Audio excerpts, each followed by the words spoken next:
Klaipėdos universiteto pedagogikos fakultete buvo diskutuojama apie studentų aktyvumą aukštosiose mokyklose.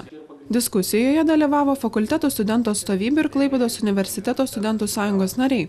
Tačiau diskusijoje pasigesta pačių studentų ir juos atstovauti turėjusių seniūnų.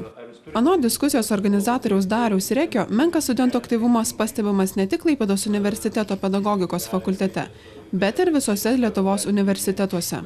Nors studentams suteikiama informacija apie įvairius renginius, tačiau jaunuoliai į susibūrimus renkasi vangiai. Visada skauda, kai matai, jog fakulteto atstovybė arba studentai šiandien dienai nėra tokie, kaip buvo, tarkim, prieš dešimtmetį, kai visiems ir užteko to laiko ir dirbti, ir studijuoti, ir visuomenėje veikloje, renginiuose jų tikrai studentų netrūkdavo, tos studentiškos dvasios.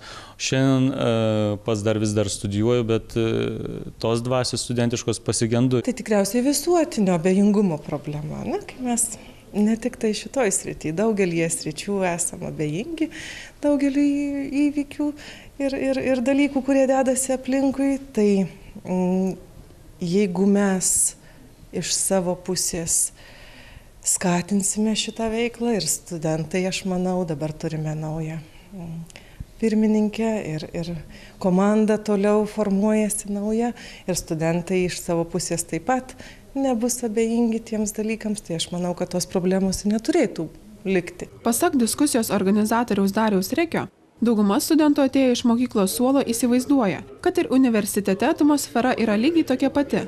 Tačiau yra visiškai kitaip. Mokykloje moksleivis šiandieną yra labai jau taip apšokinėjamas ir už jį daug kas yra daroma. Jis yra biški taip egocentriškas, tarsi neliečiamas, yra pabrėžiamos teisės ir dabar lyg ir paskutiniu metu pradedama daugiau akcentuoti ir moksleivio pareigas. Ir staiga jis atėjęs į universitetą, tapęs studentu, jis įsivaizduoja, kad aplink jį tikriausiai irgi va taip turėtų šokinėti kaip ir mokykloje mokytojai, o čia to nėra. Ir tada toksai tas pereinamasis laikotarpis gali sudaryti tokį šoką, sakykime, natūralų, kad jis nebežino, neranda savo vietos. Anot buvusių Klaipėdos universiteto pedagogikos fakulteto studentų atstovybės pirmininkų, studentai nežino ir net nesusimasto, kad paprastas studentas galėtų ką nors pakeisti. Buvusių studentų atstovybės aktyvistų teigimu prisijungti prie studentų atstovybės veiklos ir pradėti keisti universitetą ir jame vykstančią studentišką veiklą yra paprasta. Prisijungus prie studentų atstovybės įgaunama įvairi patirtis. Tai naujos pažintys, patirtis, asmeninis tobulėjimas. Tu gauni patirties, susipažįsti su kitais žmonėmis ir keli dvasiškai tobulėjai visomis prasmėmis.